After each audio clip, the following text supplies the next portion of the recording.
Dans cette vidéo, tu vas apprendre à retrouver très facilement si un nombre est divisible par 2, par 3, par 5, par 9 ou par 10.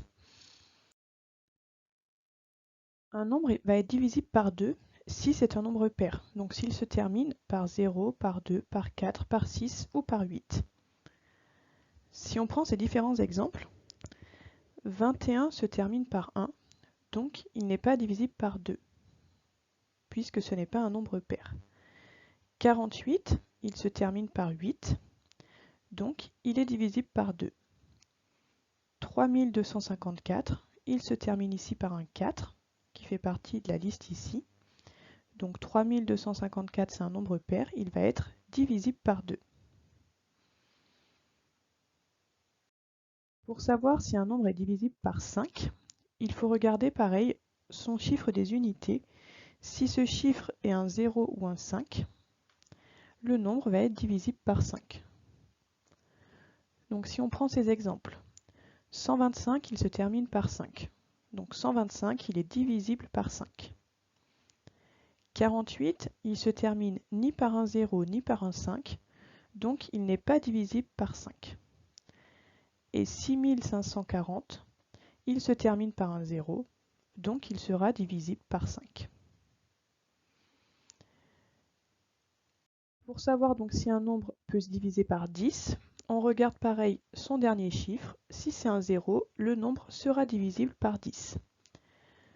Donc sur ces trois mêmes exemples, 125 ne se termine pas par un 0, donc il n'est pas divisible par 10. 48 ne se termine pas non plus par un 0, donc il n'est pas divisible par 10. Par contre, 6540 se termine par un 0, donc il sera divisible par 10, puisqu'on peut écrire que 6540 c'est égal à 10 fois 654. Pour savoir si un nombre est divisible par 3, il va falloir donc additionner tous les chiffres qui composent ce nombre, et si la somme de ces chiffres est un multiple de 3, le nombre sera divisible par 3, sinon il ne le sera pas. Donc si on prend ces deux exemples, pour savoir si 654 est divisible par 3, on doit ajouter 6 plus 5 plus 4. Ça donne 15. 15, c'est un multiple de 3 puisqu'on peut dire que 15 c'est 3 fois 5. Donc comme c'est un multiple de 3, 654 est divisible par 3. Si vous avez un doute sur ce résultat, vous pouvez continuer à refaire la somme de ces chiffres. Donc si vous ajoutez 1 avec 5, on arrive à 6. Et si le résultat ici est 3, 6 ou 9, qui sont tous les trois des multiples de 3, le nombre de départ sera divisible donc par 3. Si on fait la même chose avec 1234, on ajoute donc 1 plus 2 plus 3 plus 4, on arrive à un résultat qui est égal à 10. 10, il ne fait pas partie de la table de 3, donc 1234 n'est pas divisible par 3. Pour savoir si un nombre est divisible par 9, il faut faire la même chose que pour savoir s'il est divisible par 3.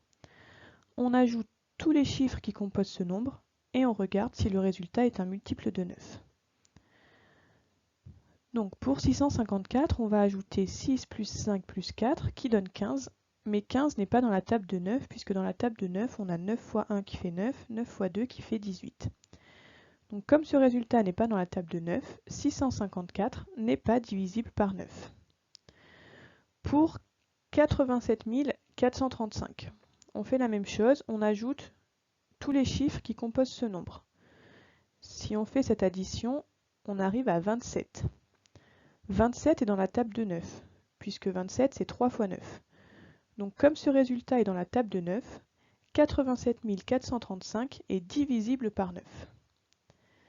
Si vous avez un doute par rapport au résultat qui est ici, on peut faire comme pour la table de 3, ajouter encore ces deux nombres.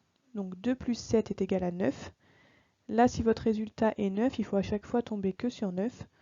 Votre nombre de départ est divisible par 9. Voilà donc les 5 critères de divisibilité pour savoir donc si un nombre est divisible par 2, par 5, par 10, par 3 ou par 9.